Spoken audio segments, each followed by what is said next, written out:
Welcome back to our opioid education and awareness series here at Essentia Health. And joining me again today is Becca Kent from Essentia Health. Now, if you missed our previous video, you can find that on our Lakes TV3 website.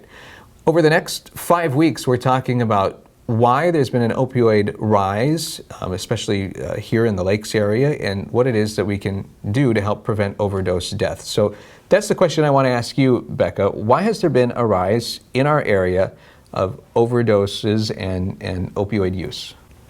Originally, when doctors were prescribing, painkillers and different things to individuals, it was to help the individual out. And then after some time, they realized that they're pretty addictive and they're pretty harmful, taken over long periods of time, and they need to have a little more regulations to them. And so they started cutting back on the amount of prescriptions and the quantities that individuals were receiving, and realizing that there's a lot more and more people that are using these pills. It's getting out of control. So they started cutting back. Then people started turning to alternative methods.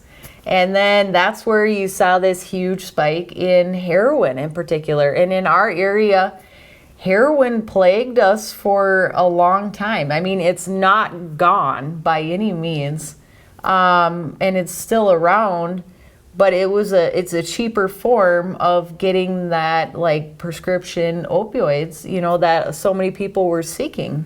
So when we talk about someone who's addicted to opioids, it's not necessarily the quote-unquote druggie. This could be a guy who had a surgery and was prescribed some medication, and now for whatever reason they just are addicted to it. Is that how the addiction starts?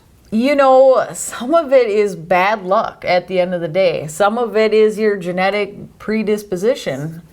You can use opioids for the first time because you got your wisdom teeth pulled, and then you become hooked, right? And that was all through a legal process and the right way, for controlling pain.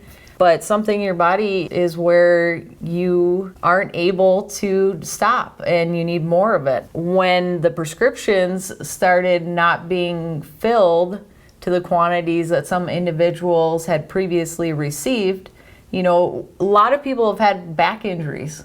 And back injuries, I don't know if you've ever hurt your back before, but it is terrible.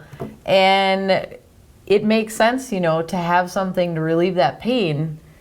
And then now, after all these years of getting your prescription filled, you're told that you aren't getting your prescription filled, and you're wanting that same relief that you've been receiving for all those years. And so then you turn to different alternatives or going to the streets and finding something that will match what you've been receiving in the past.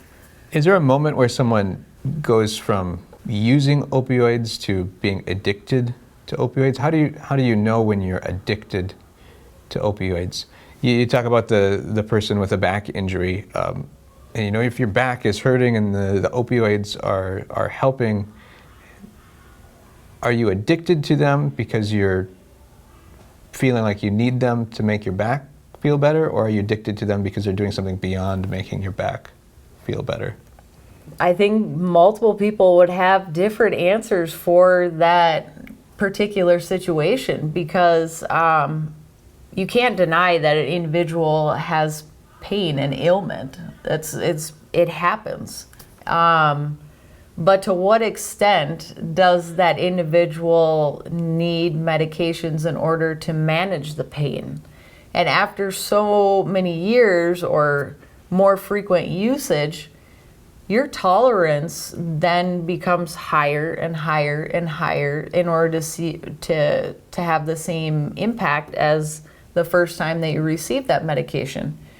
When an individual's tolerance becomes extremely high and the frequency continues to rise, there are trends where an individual isn't able to say, nope, I'm not going to take the medication, because your body is accustomed and used to it. It goes back to what fuels you? You need daily things in order to live and survive. And you need food, you need water, you need this, you need that. When your body is accustomed to taking something in particular that you're being told mentally that you need in order to function, you become dependent on it. And then that's when there is an issue. There also is issues to recognize when you have a problem, when you're no longer able to function day to day without that substance controlling your life. Individuals sometimes end up not being able to hold a job. They might not be the same person they used to be. More mood changes up and down.